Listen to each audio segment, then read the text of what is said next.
Dentro de los compromisos voluntarios que ISA Interchile en su proyecto Cardones Polpaico expuso que iban a cumplir, por ejemplo, es no realizar fuego en lugares abiertos, en lugares en que podía afectarse el bosque.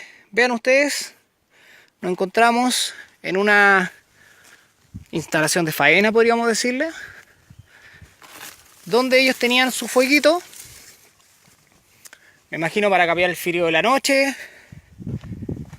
para campear las bajas temperaturas, quizás para calentar su almuerzo, que no sabemos quién se lo provee. Tienen acá una ruquita, como ustedes pueden ver. Tienen por allá acopio de materiales.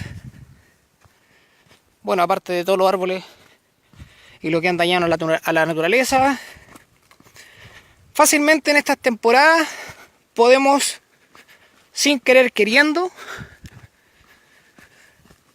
generar un incendio de magnitudes en este lugar. Y quizás quién sería responsable de lo que, como dice el dicho, nadie fue. Vean ustedes. Así trabajan, señores.